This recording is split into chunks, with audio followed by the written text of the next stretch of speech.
100,000 people are now on their way to Europe.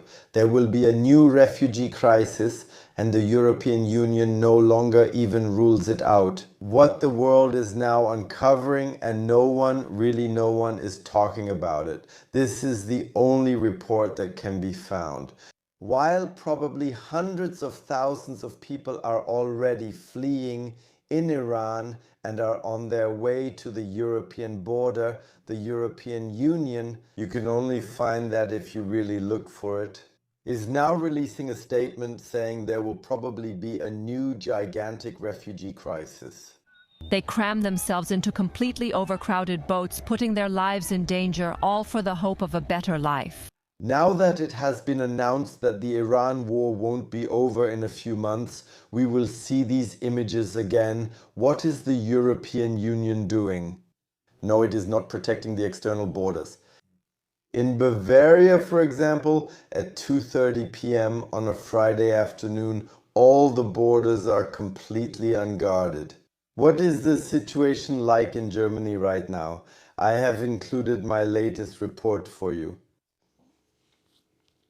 Frankfurt Central Station as the scene of an outright execution. In August 2024, a 55-year-old man shoots a 27-year-old. I don't think we need to describe the groups of perpetrators here. Where does the biggest problem actually lie? I can tell you in the last few days I've looked at the European external borders again. While the North Sea up there is being guarded, after all, the English could come in, is the whole thing? It's really like that. The whole coast down there, where now Syrians, Iranians, Afghans, Iraqis can come into this country, can stream in. It is practically unguarded. Nobody is watching the whole thing. Every now and then there might be a Navy boat that shows up there, fighter jets, like for example in the North Sea, no sign of them. No one is monitoring our borders, and the European Union wants it that way because they're already preparing for an entirely new migration crisis, and they know exactly who the perpetrators are. Especially, but also 3,000 attacks on police officers at our train stations. Just think about that for a moment in a single year. And whether you want to hear it or not, 53% of the suspects, believe it or not, 53% have a nationality other than German. If you include people with a migration background, this number is of course significantly higher. Again, the European Union came together in 2015, 2020, 2024, and now in mid-2026 it will come together again to set up a database for refugees, where fingerprints are recorded of people who come here. Right now, during this huge crisis we're facing, where hundreds of thousands of people have set out for Europe because they're fleeing this war.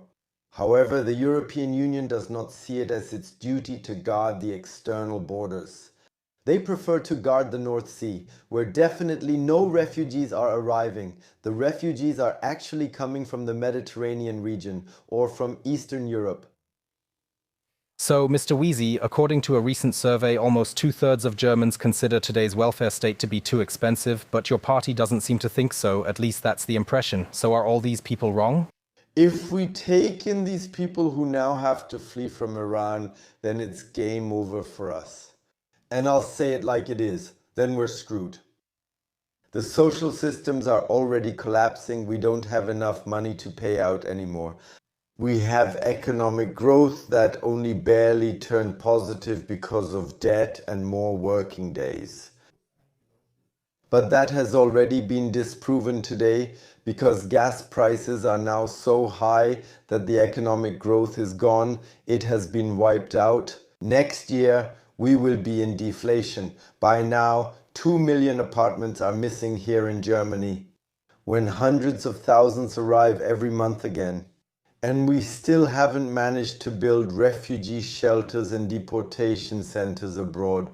Where do you seriously think these people will end up?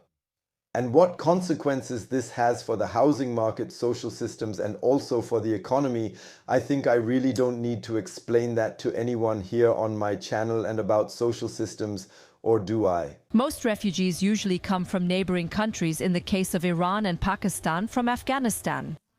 Turkey mainly takes in people from Syria.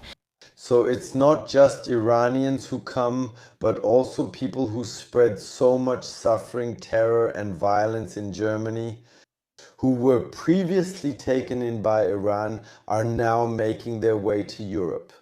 And Turkey has made it very clear we will not take them in.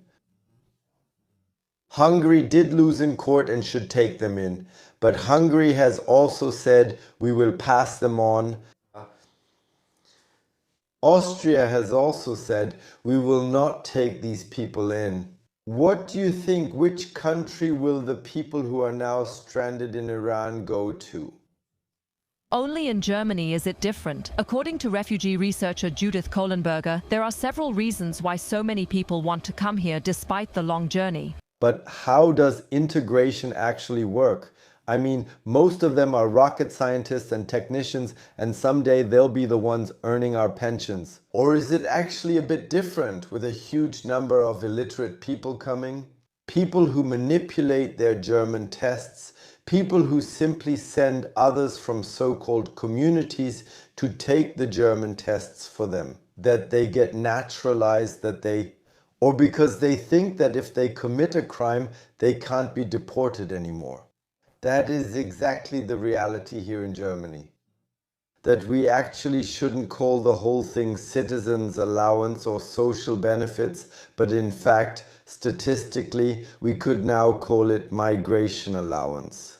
Because now fewer Germans receive the current citizens' allowance than migrants. The union also believes that the high social benefits attract many people. In the case of Ukrainian refugees, it's even citizens' allowance.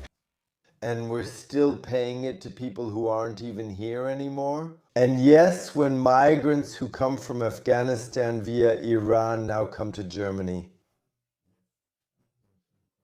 when they're rejected here or when they come in here, then I can tell you, poor Germany, all other countries have said we can't take in anymore.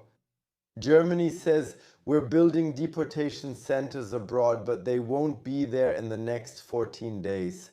And as Friedrich Merz already said today, this is going to turn into an absolute global disaster, what's coming our way now.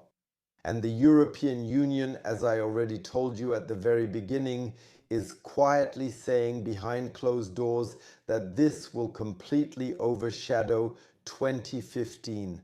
Because this war is very boring, it's dragging on. Even the Americans have completely overestimated themselves. Because the drones that can be produced back there are so cheap that they can keep sending more and more of them. Guess the Legionnaire wrote a statement today. Who is the biggest player who will really profit from this refugee crisis, from the war? But that's what tomorrow's video will be about.